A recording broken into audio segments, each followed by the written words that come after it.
Hi, on this episode of Small Town Western New York, I'm taking a day trip to a real gem of a Western New York town. It's super well appointed with great architecture and interesting history, and even comes complete with not only the Erie Canal at its doorstep, but a fantastic little harbor sitting right in the heart of downtown. I'm headed to the village of Medina.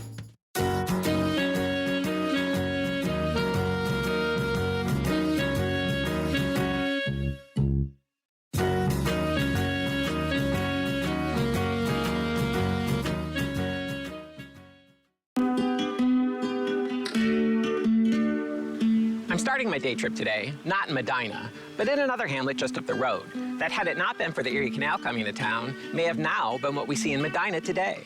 You see, in the early years of the 19th century, a few hardy settlers were moving west along a well-worn Indian trail, the Ridge Road, and at the place where this forest highway crossed the Oak Orchard River, a bustling settlement emerged. And by 1811, Oak Orchard was well on its way to becoming a smart little village. But just a few miles to the south, another highway now crossed the Oak Orchard River, a new highway of water, and with it came colossal change. The Erie Canal had arrived, and unimaginable prosperity flowed along with it, far beyond anything that had been seen at Oak Orchard on the Ridge. A new settlement, a boom town was rising, and rising quickly on the banks of the canal. A superior new building material had even been discovered there too, and as this village grew, Oak Orchard faded, quickly becoming lost in the shadow of this new regional juggernaut.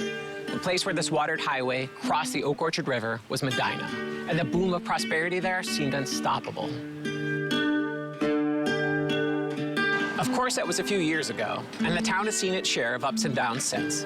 But over the last few decades, the town has solidified into something truly magical, and through the unyielding efforts of a few of the local preservation groups, Medina was able to retain its heart and good bones. And what we see today is a direct result of those efforts.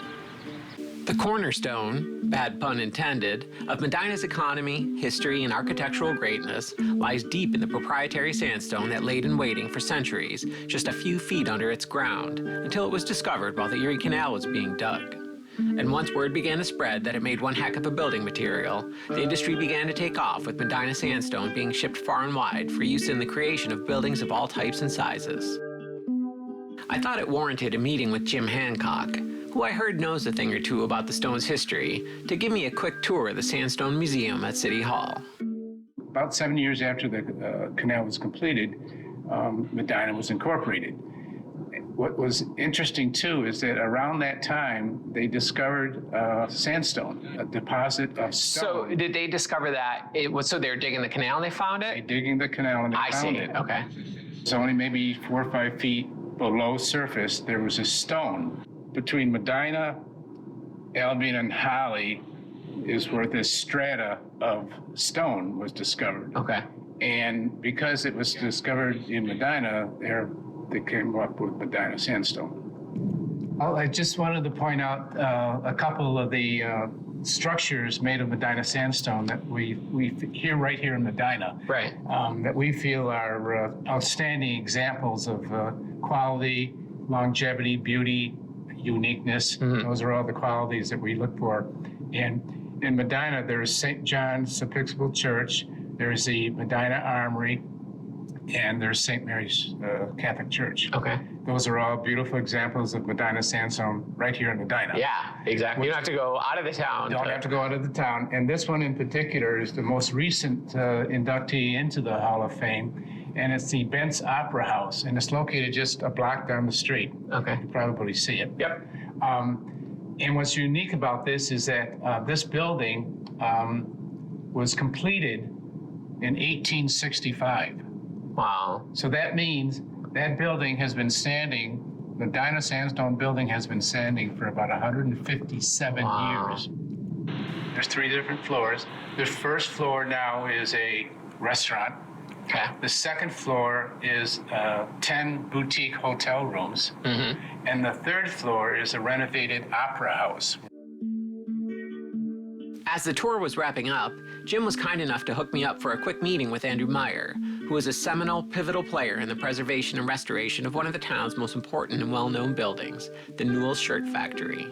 The Newell Shirt Factory was literally, as its name clearly states, a world-renowned shirt factory that had created quite the reputation around the world. From Los Angeles to Washington, D.C. to Great Britain, the name Robert H. Newell and Company was one that leaders and celebrities knew. From 1918 to 2004, Newell ran his acclaimed shirt factory out of his building in downtown Medina. After a period of downtime, after the factory shut its doors, Andrew came along with a new creative vision that truly rewoke and reinvigorated the building, and along with it, the entire downtown. Awakening this figurative sleeping giant was just the inspirational spark that the town needed that still lights the way forward even today. As everything in Medina is basically just a short walk away, I headed down the block and around the corner to meet up with Andrew at his building. Your interest in this building was just, it's a seminal building in town, right? So if any building was really going to take the first road to preservation, it kind of was almost fitting that it would be this building, right? I agree. Smack dab in the center of downtown, sitting empty, probably among the most architecturally ornamented buildings downtown as well, with all of the detailing on the front facade.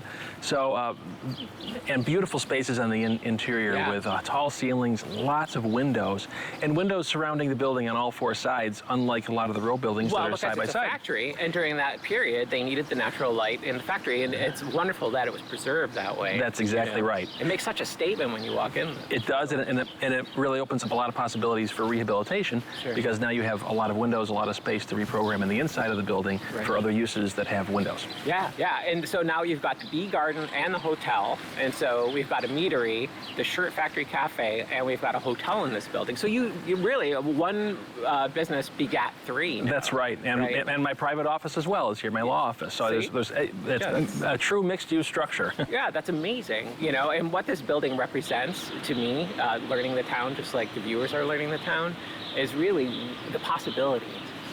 What can really happen, because people need to see this. They need to see in their own towns the possibilities for buildings that may have been sitting for decades.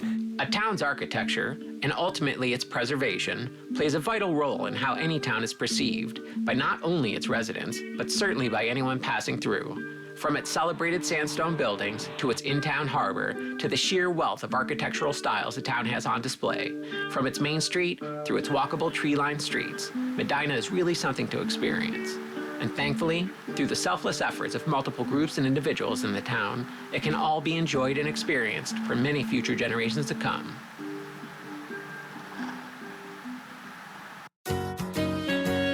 This episode of Small Town Western New York was made possible by the following supporters.